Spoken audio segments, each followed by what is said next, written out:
Hi, this is Bob Costas, and you're listening to the ML Sports Platter. The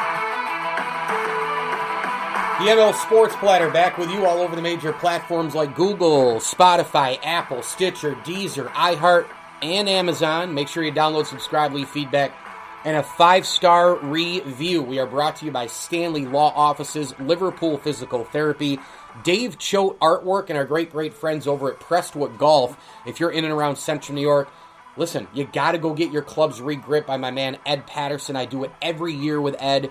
And, by the way, he has access to new and used clubs from the top lines in golf. Ping, TaylorMade, Titleist, you name it. He can get them. Go see him. Court Street in Syracuse, in and around Central New York. And a lot of people travel from a deeper distance as well to get what they need and what they want. So go check them out. Prestwick Golf, Court Street in Central New York. I am thrilled to chat some baseball again with Kevin Kernan. Let's bring in KK, the, of course, terrific BallNine contributor and columnist, and you can get him on Twitter at AMBS_Kernan. That's at AMBS_Kernan, and of course stands for America's Most Beloved Sports Writer. Kevin, welcome in, man. Here, pal. How are you? It's super fun. Okay. The Yankees are just abysmal. I mean, it's embarrassing at this point. But let's be honest. I mean, if we went back a few weeks on the show, you know, this was so predictable, right? Well, I've been saying, I call myself the canary in the coal mine. I've been saying this for a while with the Yankees. You could see it coming. Last year was a joke. They couldn't even, take care of business in a third of a season.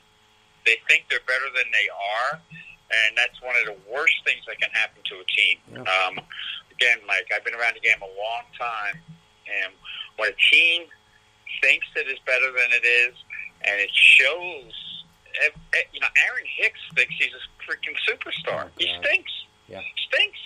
And, they get sidetracked on issues that they don't focus on their job. That's always, to me, the most important thing. In any job, you work your tail off. I've worked my tail off. If you don't focus on your job and you bring all these other outside issues in, and again, I get the whole social justice thing, but you're supposed to play baseball, all right? Play baseball, make your statements, but play baseball. They don't even play baseball. This is all on Brian Cashman. Aaron Boone, I've completely given up on. You and I have talked about it before in the past. Aaron Boone is not a manager. He's a third-generation baseball guy, but he doesn't use any of his third-generation baseball skills. He's basically whatever the nerds tell him to do, he does. And I can also see this, and again, this is where I have a lot of, I can see things happening before they happen.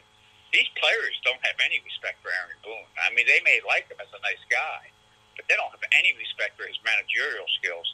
And Kevin Cash, runs circles around him every time Tampa plays the Yankees, and that's one of the big problems as well. So the construction is wrong, the attitude is wrong, and they're living in a dream world. What more could go wrong for a team? Now, because baseball is so bad, they may turn some things around and do okay, but when they face good teams, they got no shot. The Rays aren't even that good, and the Rays own them. And so the Yankees, I really think that the Yankees at this juncture where they are, we're not quite in the Horace Clarke years yet, but we're getting to the point where the Yankees will be bad for a number of years because of what they've done to the team, how they run the team, how they don't care about baseball, how everything is measured. It's very interesting, Mike. I got to tell you this one, and we can move on. But I was talking to a scout recently, and I asked him, "What did you see with the Yankees in spring training?" Because I thought I saw what I saw, but I said, "What did you see?" He goes, they just measure everything. They don't teach anything. They measure. That's all they do. They measure velocity. They measure power statistics. They measure power velocity from a pitcher. And then another scout had told a friend of mine that he was in their minor league alternate site camp, and he says it's even worse there. They have guys wearing vests, these vests where you measure every little thing, instead of working like how to turn a double play. So this is what's wrong with the Yankees. Yankee fans can live in a dream world if they want, but this team is going to be bad. You know, when you look at the team, too, it just seems to me that they don't have guys who, want it and who are winners.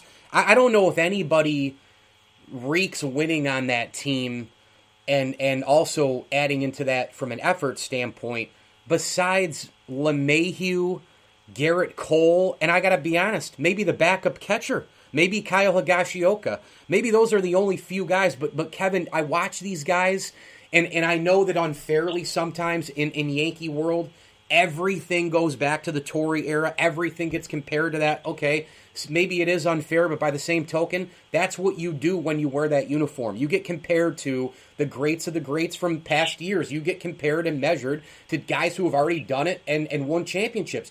Kevin, these guys don't look like they want it. They don't look like winners, and they certainly don't pick each other up when the times are bad. Well, it gets back to what I was saying about the attitude problem, the attitude adjustment that they need. They think they're better than they are, and once you have that thought process in baseball, you're screwed. Baseball is hard enough as it is. I would add one other name to that. Brett Gardner certainly is the guy that wants it. The problem is he's at an age now where he can't deliver. At best he's a utility player. And let's go back a little further, because I think that's what you're saying is very perceptive. And I think, all you got to do is watch a Dodgers-Padres series to see the difference. And I'm not just talking about talent, but I'm talking about approach. Clint Frazier, Brian Cashman has been selling us a bag of goods on Clint Frazier for years now. Fastest swing, all that crap. Blah, blah, blah. Yep. Blah, blah, blah. And he doesn't know how to play baseball. Nope. Which is unbelievable to me. The throw he made on Sunday, deep fly ball to left field, runner from third is going to score easily. Runner on first is going to go to second, but you take a shot at the runner on second, you make a good solid throw, you probably hold it. He airmails a ball between the pitcher's mound and home, so he doesn't know where he's throwing it. So what does that tell me? Then Jay Bruce speaks to him, and I think Jay Bruce is a guy who wants it too, but again, he's in the Gardner situation, just too late. So Jay Bruce has to sit down with him in the dugout. First of all, Aaron Boone should be in his face, but Aaron Boone doesn't have any courage to manage a team. And Jay Bruce is doing what he should be doing, but Jay Bruce, that's the kind of conversation Clint Frazier should have had 3, 4, 5 years ago, 6, 7 years ago. Yeah. Baseball 101. He doesn't. And you saw the triple when he last week. He also made he didn't know where to throw the ball, and he made three false throws before he threw the ball. What does that tell you, Mike? That tells you that's a guy who, before the ball's hit, never thinks, "What am I going to do with the ball if it's hit here, there, wherever?" So he doesn't even think about baseball. He's out in left field worrying about how his do-rag is on his head is, or worrying about his sneakers. And he does have talent. I mean, I know the kid. I visited him in Georgia. He's a nice kid. I'm not ripping the kid, but I'm ripping his approach. And so he doesn't. So, but this is my point. When you have nerds in charge that don't know baseball, and you set your baseball people they do have a lot of baseball people in that organization, but they push them aside for the nerds. So you get the nerds to read. Again, we get back to measurements. We read his swing. Oh, it's a great swing. It's he's fastest hands ever. Blah blah blah. They don't see that he has the slowest approach to making a play because he doesn't anticipate. So he's your savior, and then also in defense of Frazier, they've done a bad job of developing him, bringing him along. Where they yo-yoed him and stuff like that. Yep. This kid needed a stern talking to, and I know he did get one a few years ago. But after you give him that stern talking to, because I was in the clubhouse then when they pulled him in, I remember seeing that. But he's gone backwards. So what do you do after you do a stern talking to? You know what you do? You send him to the freaking minors. And you know what? And then you figure it out. And if you can't figure it out, then you trade him to another nerd team that loves his swing, and you get rid of him. Same thing with Gary Sanchez. You keep pandering to and that's the word, pandering to these players. They will take advantage of you. That's where the Yankees are right now. And with the Red Sox surprisingly getting off to a good start, but there's a difference. They have a manager. Alex Cora is a manager. Love him or hate him, Alex Cora knows how to manage. Alex Cora is that player you just said, that grit player. Mm-hmm. So he's now that grit manager. So they're light years ahead. I'm still the book is still out. I'm not a big fan of their GM. Anybody trade Mookie Betts, even if the owners force you to do it, you got to get so much for him that you don't even notice the trade. You can't trade Mookie Betts. So I'm not, but I do believe in Alex Cora, and I do believe he'll get the most of his players. And if they can find enough pitching, the Yankees could be in trouble because certainly, obviously, the Rays could finish ahead of them, and then and depending how the divisions go, this is almost real baseball this year. And the wild card won't be given to you. That's the thing. I see the same approach this year with the Yankees as I saw last year, where everybody's making the playoffs. We're gonna, And what does Aaron Judge always say? And I'm disappointed in Judge. I like Judge. We have a great relationship, but I'm disappointed in his approach too. It's all about we want to win the World Series. We do this. You know what? Win a freaking game first. Yep. And so their whole approach, and again, it gets back to Boone, and it gets back to Cashman, and it also gets back. The Yankee fans are entitled too. That's who they are. They got the 22nd World Championships. But as I pointed out in my recent column in BallNine, that was way ahead of the curve. Way ahead of the curve. The media's just starting to get on some of these things now. Stuff I've been writing about for months and weeks. And 2 weeks ago I wrote. But the Yankees, they just continue to be entitled. They have won as many World Series as the Marlins since 2003. How does that tell you that you're an entitled team? It's a long way away from 98, 99, and 2000.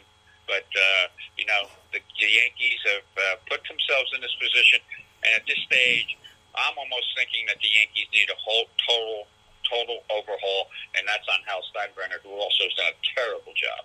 No doubt, and it's amazing how just 5 years ago I thought Cashman finally figured it out.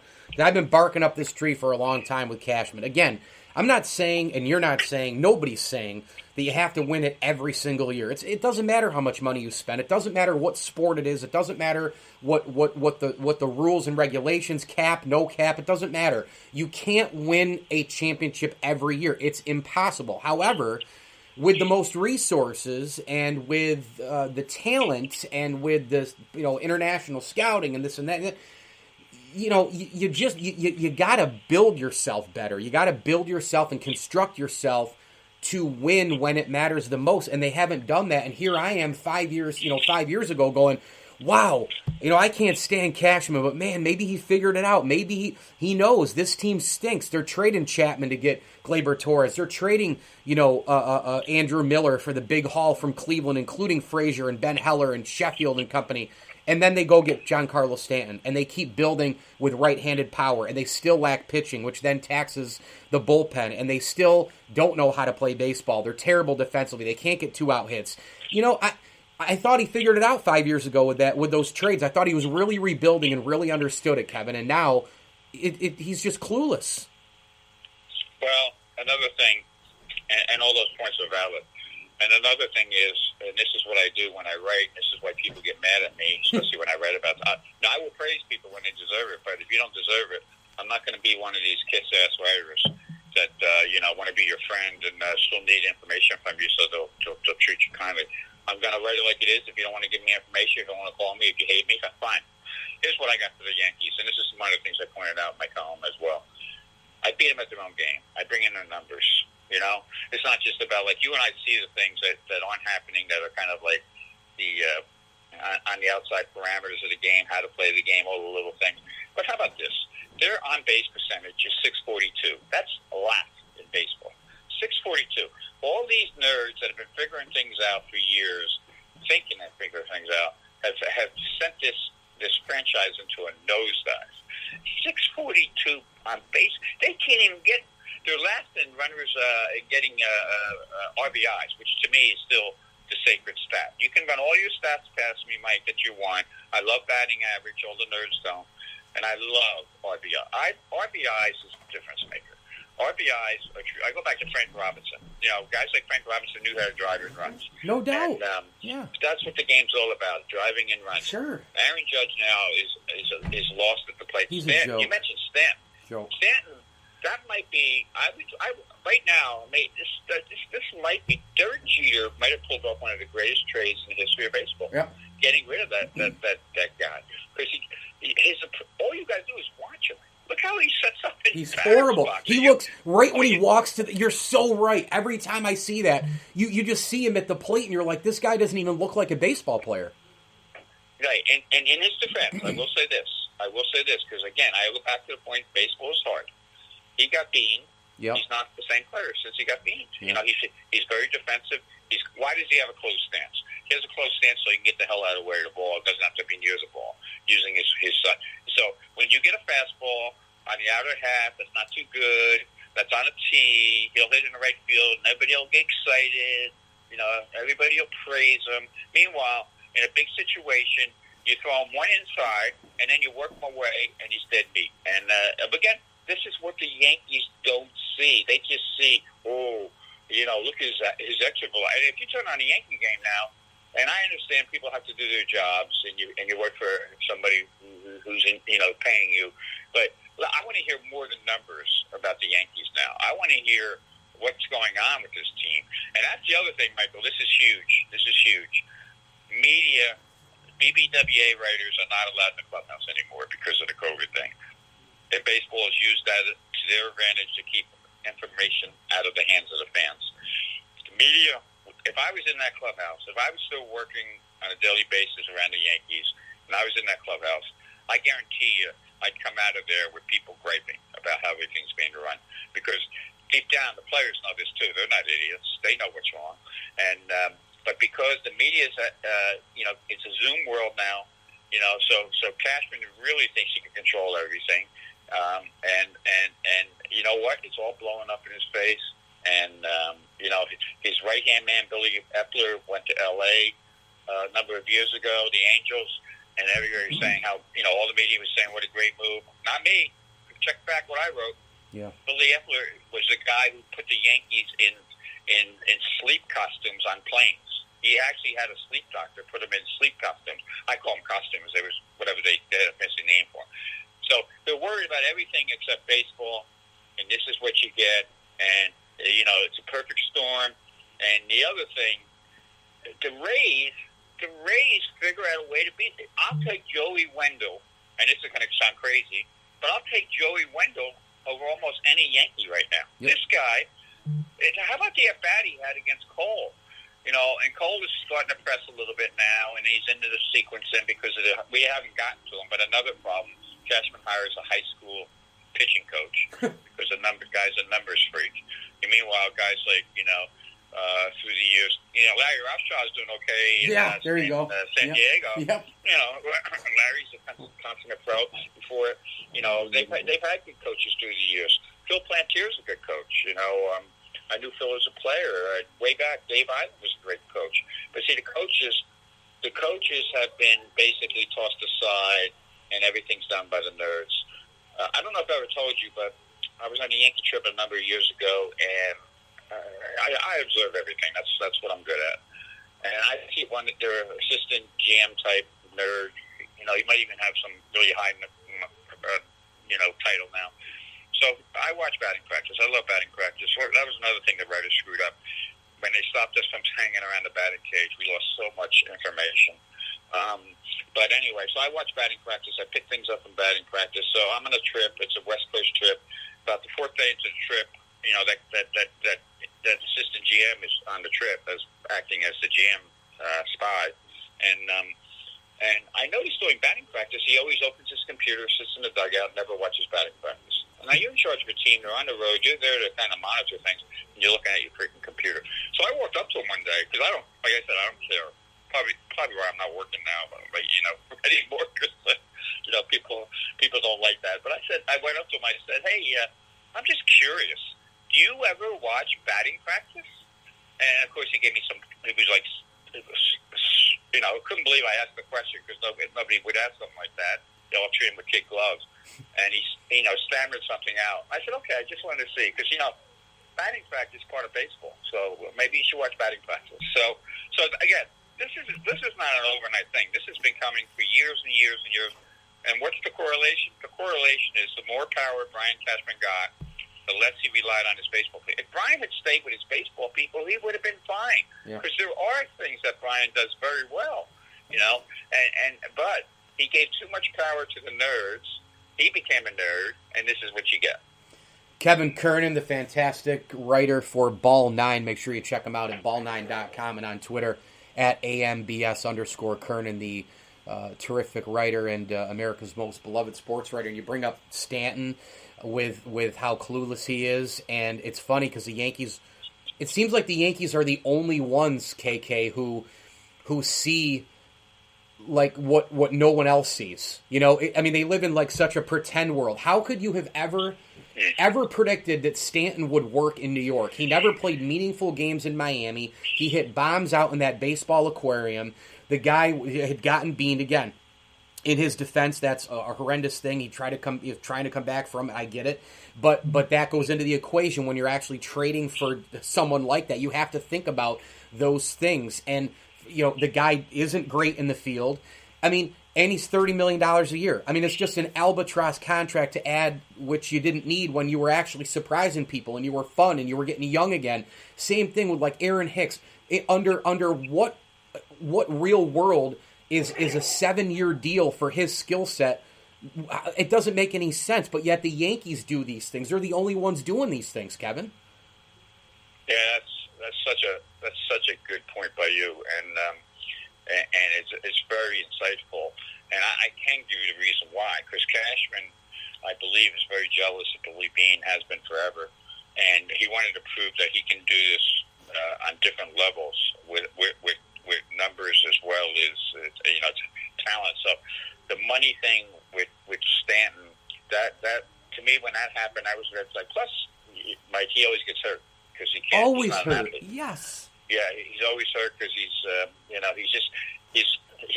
to his credit, I will say this year he seemed to change his off-season program where he's a little bit more flexible now, which I've been telling him. And I had conversations with these guys, and Judge too, years ago, conversations with these guys. Why do you need that super snap swing that Judge has if he just would make contact, the ball would go all over the field.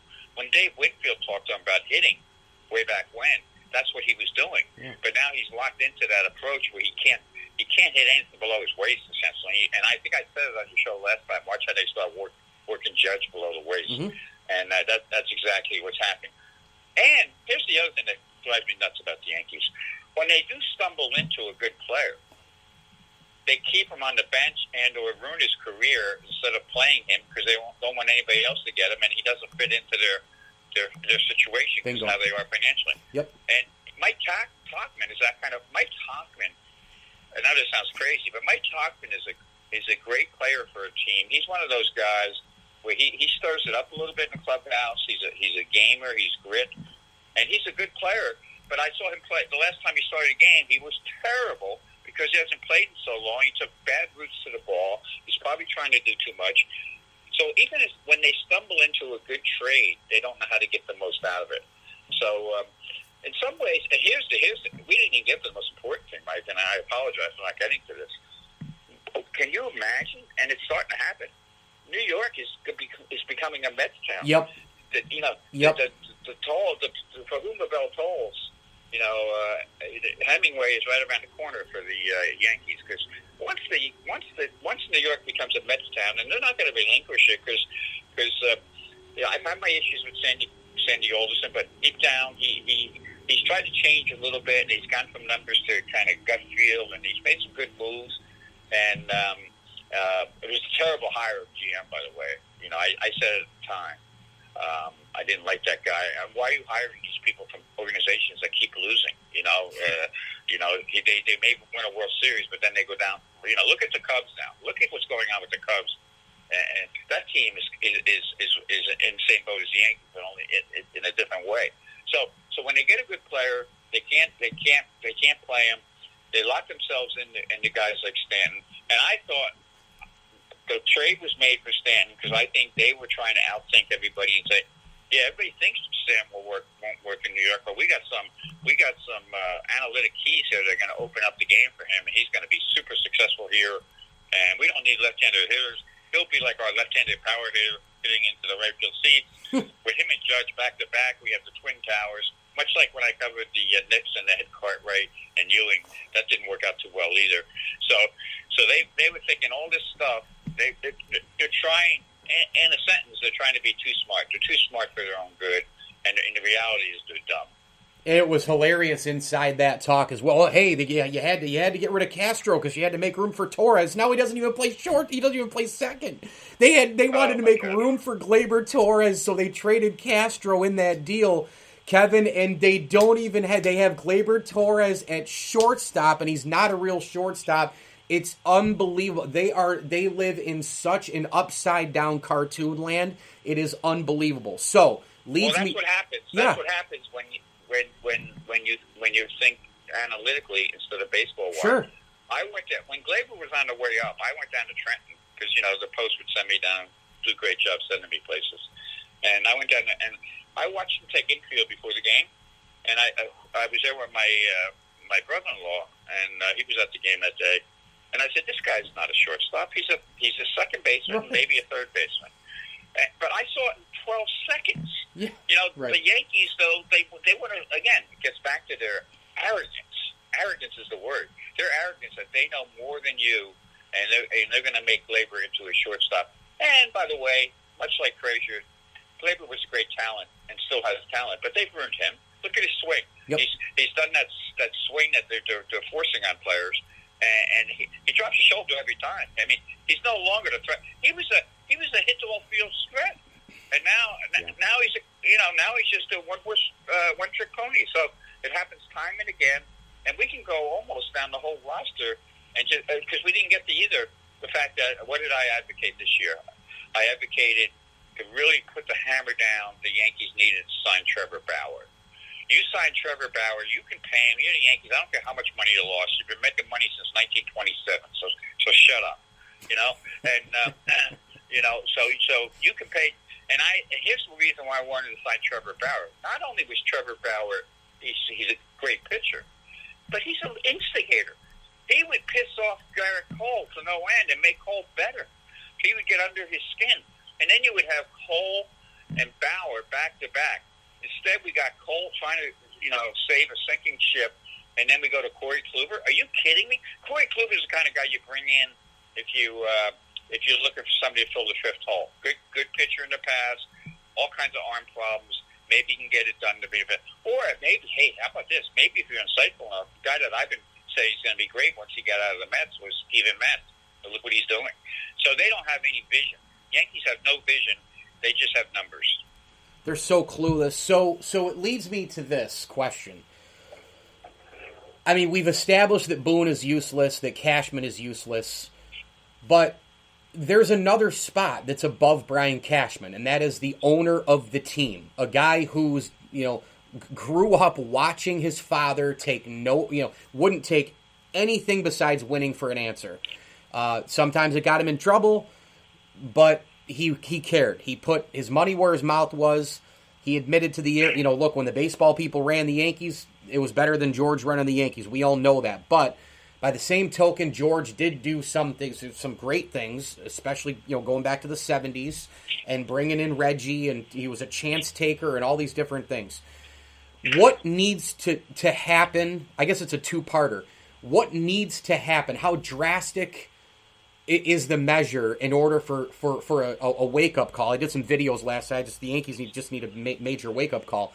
What needs to happen for that wake-up call to happen? And if it were to happen, do you think Hal will actually finally wake up and go, wow, I need to get more involved here now. I got to take the bull by the horns here. I mean, what gives with this? I think if Hank was still alive, that would happen. Okay. But I don't, because Hank was still the big brother, and I had a good relationship with Hank. And Hank had his social. He had some awkward social moments. Again, I'm not getting too heavy psychologically into these guys, but a lot of this is how George was, and this is how the kids turned out. Hank was very much like George, but was socially awkward and cannot really be in the number one seat, as we learned. Hal took the number one seat, but Hal is too much. Hal is a smart guy, pilot. He's a numbers guy. Cashman has played him like a fiddle, and so Cashman's his guy. He's all in on Cashman. So I don't think there's any hope for Hal, to be honest with you, because I don't think he has that side that his brother has, which would have gotten rid of Cashman. I think Hal's just going to go along, plug along, do whatever Cashman says, and hopefully it turns around. And even if it does turn around, and I want to make this clear, it's a false sprint. It's not a real thing.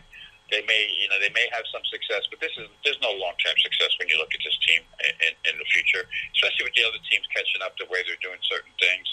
And like I said, if God forbid the Red Sox turn it around again, then the Yankees, will where we are. So I don't think Hal is tough enough to run the team the way it should be run, to have that conversation with Cashman, like, hey, and just small little examples.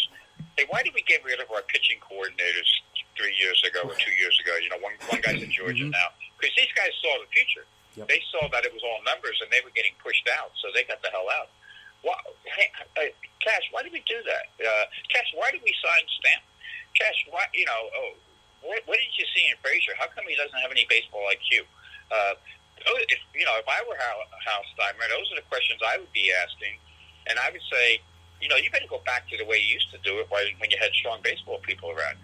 And if you can't do that, then you're out. But there's no chance of that happening. Final thing here. I'll just give you the floor for a couple minutes on Major League Baseball. Go around here. We're 15 or so games, 16 games, 11, 14, depending on the team. Around that. Dodgers are obviously unbelievable. I mean, what a freaking juggernaut at 13-3. But go around baseball however you want here. What you've seen. Acuna's a monster.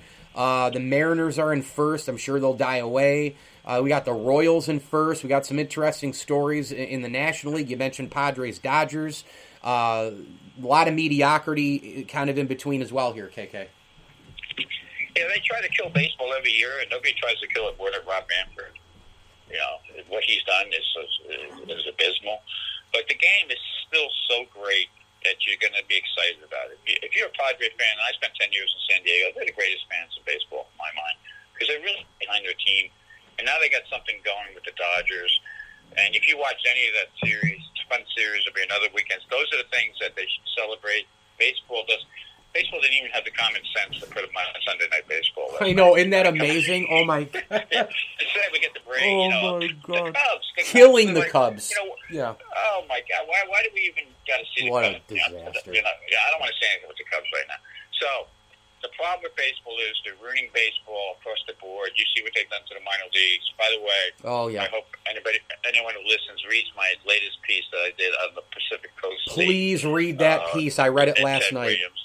It's spectacular. It's amazing. And again, I'm not afraid to call it out, or good or bad. And it's just a special piece. It took a lot of work. I've had a long relationship with the guy I interviewed, and it was so good, Kevin. I enjoyed it so much. Yeah, the problem is when you write something like that, they want something like that every week on Sundays, and you can't turn it out. But it's a good one. Any baseball fan would love it. So that's where we are with baseball. The Braves, Acuna was my National League MVP pick. Me too. Obvious reasons. Yep. He's a monster. He's a monster. The Braves have issues. I think the Mets, and I wrote about this early in the year, that the Mets could be the salvation of baseball, and I think in some ways they're gonna pick up the slack for the Yankees. deGrom, what we're seeing in deGrom is the classic example of a talented baseball player taking advantage of all the stupid things that baseball does. Yep. And he's been doing it now for 3 or 4 years. And he also has different, I don't want to go into great detail, but he has a different workout than most pitchers. He does things differently, and it works. If I was a pitcher, I'd be calling Jake, and I'd be following his thing, because that's why he's added velocity. It's got nothing to do. He's added command. It's not about adding velocity. It's about adding command. And he's so rhythmically perfect that he's going to get that velocity. So my point is, there's a lot of great things about baseball. Mookie Betts, the way he plays the game. I said it last year, dumbest trade ever since Papers. And just imagine, Mike. Imagine if the Red Sox were really serious and kept Mookie Betts. We wouldn't hear from the Yankees ever again. They'd be gone. See, Yankees. For 10 years in a row, that would be for the Red. They'd be the Dodgers. So There's a lot of great things happening in the game, despite them trying to kill it. I want to see the Royals. I'm glad you brought up the Royals. They're not a sexy team, but their GM knows what he's doing. They still have plenty of scouts. They do some baseball things, and they got a chance. They got some young talent coming, and you got Bobby Witt Jr. too, who's going to be a superstar in this league. So I think there's still going to be enough things to love about baseball, and there's going to be plenty of things to hate. The strikeouts are off the charts. You're going to see more no-hitters. 2 no-hitters already because you have a team being no-hit, losing 8-0 in the 7th, 8th, 9th inning, swinging from their ass. Are you kidding me? Yep. Just make contact, break up the no-hitter. But that's what we got. These kids. A friend of mine made a very astute observation, and I'm taking another step. The managers have basically been turned into just paper boys. They deliver the paper. Yep. And now they're doing the same thing to the players. See, this is. I want to be very careful here, but I want to really make it clear what's going on. This is a power grab. This is nothing else. This is a power grab by the nerds. This is much like, without getting political, there's a similar to some things happening in the country. The nerds are just grabbing more and more power. And so what have they done? They've taken the power out of the manager's hands. The managers used to be everything in baseball, and now they're nothing. They're they're toll takers. So they're a joke. Now they're doing it to the players. The game is still the players. Now you can't do it to all the players because I like Mookie Betts and all those things. They'll play the game their way. And Bauer, and as much as Bauer's a nerd, he's what I call a sophisticated nerd. He'll beat you at your own game. He reads swings just like deGrom, and he reads swings. He takes advantage of that. So now they're trying to, and they've done a good job of it. Baseball, the nerds have done a good job of destroying the hitters by selling this launch angle swing, which is all about what? It's all about hitting the ball out of the ballpark, and who cares if they shift. So in essence, they created the shifts, and they made their shifts work in their minds. Although if you look at it carefully, the shifts don't work. They lose so many games because of shifts. But they had these guys swinging and pulling the ball instead of letting these players being creative and think for themselves and say, "Oh, I'm just going to take a single to left field. I'll do it again. I'll do it again. I'll do it again." Before you know, we have a 5-run inning, and also nobody plays defense for the most part anymore. They'll be throwing the ball all over the place. So they've destroyed the managers. Now they're trying to destroy the individual players and thinking about the game. They want to make it all robots, just like they've destroyed the umpires too. So I think you're following what I'm saying here. They keep destroying different parts of the game so the nerds can be in charge and writers can write about what a great, smart assistant GM this guy is, and in reality he's just destroying the game. So that's where baseball is ultimately headed. I think it's up to the players to fight back. And to fight back, they have to be creative. They have to beat the shift on their own. If they don't have enough guts to do that, then we're going to continue to get bad rules like the 61 feet, 6 inches, which would be a Pandora's box because pitchers will lose control even more so. There'll be more walks. The game will be slower. And the smart pitchers like a deGrom will just, work on his changeup. So now he's got another foot to have the changeup break, So baseball is at a crossroads. Where it goes from here, it's still a great game. I still love it. But if they don't clean it up a little bit, it's in big trouble. Yeah, and I remember the last How to Fix the Yankees piece I wrote. I said I wanted to how do you fix them? Well, you could start with firing Cashman and Boone. You bring in Dayton Moore. You bring in Alex Cora. Those were my two guys that I would have brought in. And on a State of the Union baseball mark here too, I want to bring this up. The Dodgers currently, as we record this, have a plus 38 run differential. I mean, wow. Kevin Kernan, Ball9, unbelievable to have you back at AMBS_Kernan, ball9.com. Go check out the PCL piece and everything else that Kevin and the guys are doing. Just an unbelievable website, great platform for all baseball fans. Kevin, you're the best. Thank you so much, sir. Great, Mike. And next time you have me on, I'll explain to you why the Dodgers are so good in the batter's box. The ML Sports Platter. Download, subscribe, leave feedback, and a 5-star review where you get your podcasts. We are brought to you by Bryant and Stratton College. For every and in life, 2- and 4-year degrees are starting right away. Bryant Stratton College, the official college of the ML Sports Platter. Tip of the cap, thank you as well to Ken's Auto Detailing and Matt Graham, your State Farm agent. Get a free rate quote today and find out what the rate drop is all about at State Farm. SyracuseInsuranceAgent.com. You can get a quote if you live in New York State, anywhere. So go find Matt Graham at SyracuseInsuranceAgent.com. Also, thanks to the Swan and Whitaker families for their support of the podcast and Camillus Golf Club. Kevin Kernan from Ball9, he's spectacular. I'm Mike Lindsley at Mike L Sports on Twitter. And as I always tell you, enjoy the games.